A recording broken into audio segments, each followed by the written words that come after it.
In this video, we're going to show you how to replace the tie rod end on your Jeep Grand Cherokee located in the front steering system.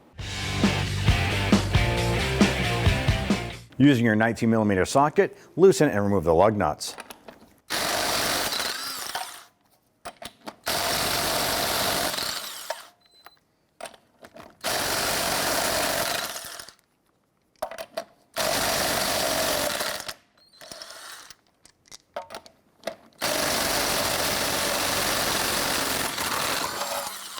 Once you have the lug nuts removed, grab the wheel, remove it, and set it aside. Now, in order to replace these here, I want to make sure that we're going to keep our preliminary alignment specification on our front end so we don't end up with premature tire wear.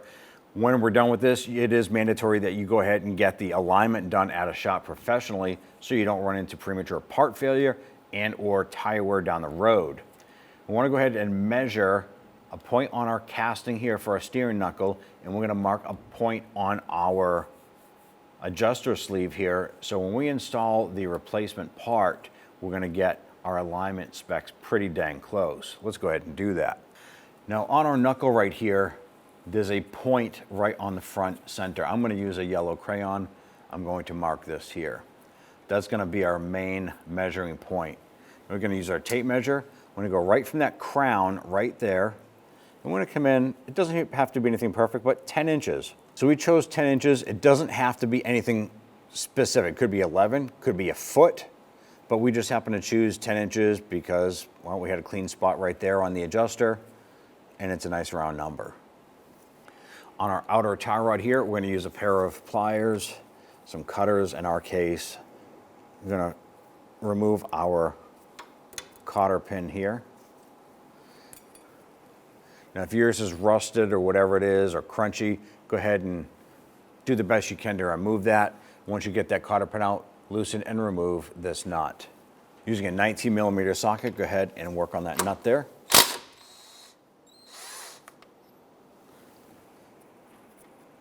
All right, I'm gonna go ahead and just put that nut back on just a couple threads, just like that. Use your 15mm socket, loosen this nut here. Now that we have our clamp loose here, we can go ahead and remove the nut over here and drop this down. Now the next thing we want to do is we want to go ahead and spin this off. When we do this here, we're going to count the amount of revolutions it takes to remove it. Now our outer tie rod end is rusted into our sleeve here. We're applying some heat to it. We're using a hammer to try and bonk this and break some of the rust free. Slide our adjuster off here.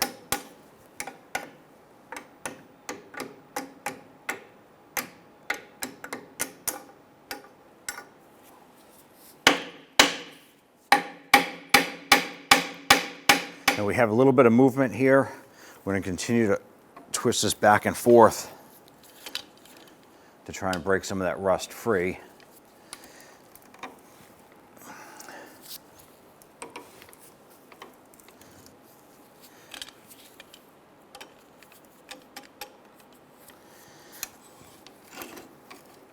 Now normally you would keep track of the threads removing this out. So when you set the new one in, you can count the same amount of threads going in. I actually forgot, but the nice thing is we marked our adjuster sleeve here, which is in a fixed position. When we thread on the new one, what we'll be able to do is measure the mark on the knuckle to this here, the mark on the adjuster sleeve, and set it that way there.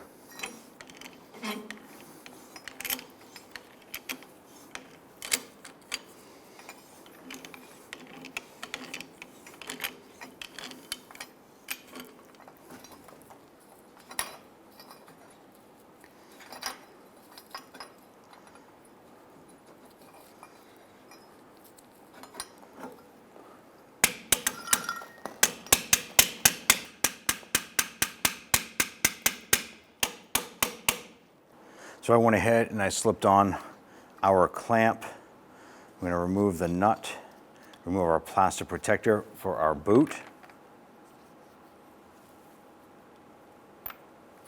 And we're going to apply some anti-seize compound to these threads.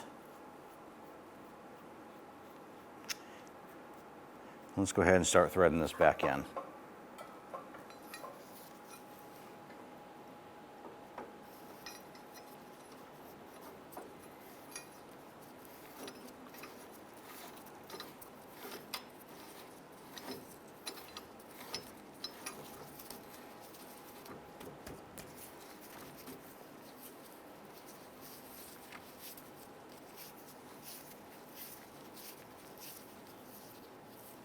Now if the ball joint stud is off center here, I'm just going to put the nut on.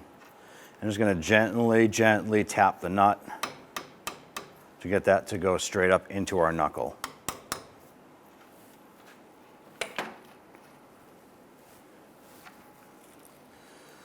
Thread that in, get that lined up.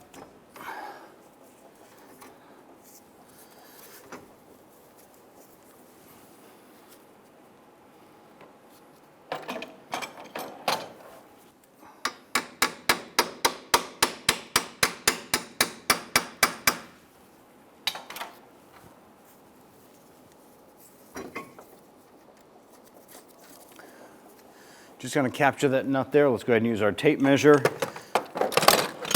See how close we got to our 10 inches here. We are definitely off. We're at 9.5 inches. So we're going to go ahead, remove this nut and adjust this here until we get that 10.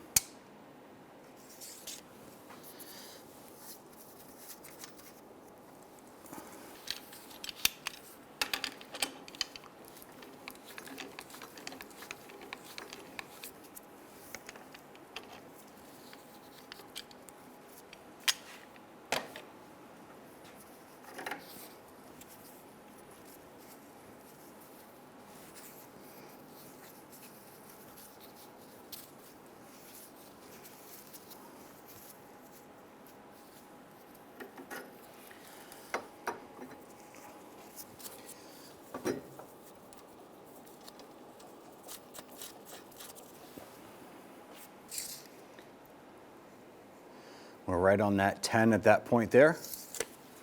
Let's go ahead and snug the castle nut down. You're going to use an 18mm socket on the new castle nut. Now on our adjuster sleeve clamp right here, go ahead and tighten down this nut here. We want to torque our castle nut here to 35 foot-pounds. Now you want to pay attention to the notch in the castle nut as well as the hole in the ball joint stud. You want to make sure you can get that notch to line up with that hole.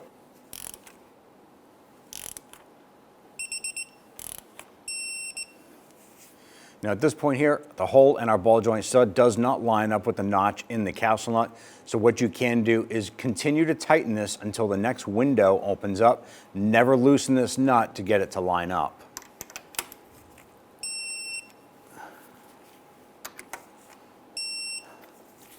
Take your new cotter pin. You want to go ahead and feed that through.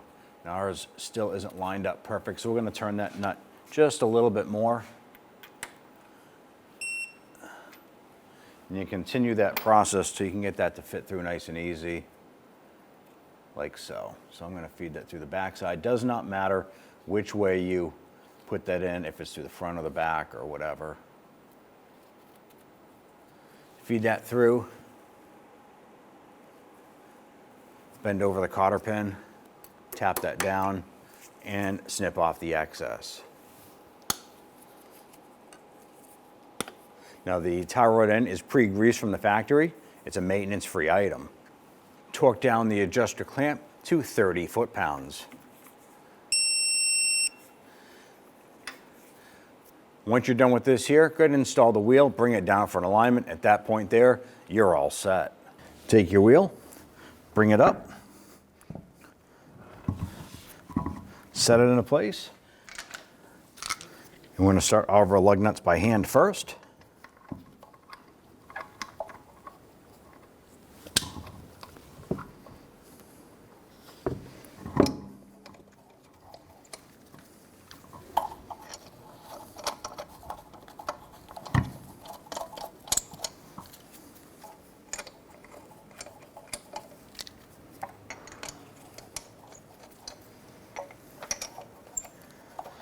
Once we have all the lug nuts on, let's go ahead and snug them down.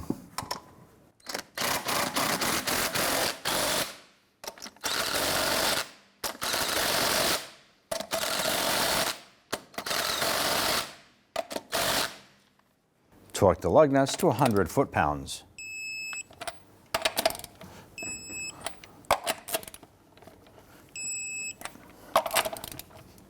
After finishing this installation, it's important to have an alignment done on your vehicle.